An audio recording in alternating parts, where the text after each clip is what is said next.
ஈரேழு ஜென்மங்கள் எடுத்தாலும் உனை சேருவேன். வேறாரும் நெருங்காமல் மனவாசல் தன்னை மூடுவே.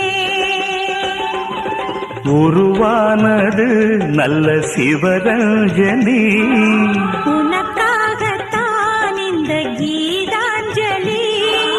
ராகங்களில் ஆராதனை, மோகங்களின் ஆராதனை.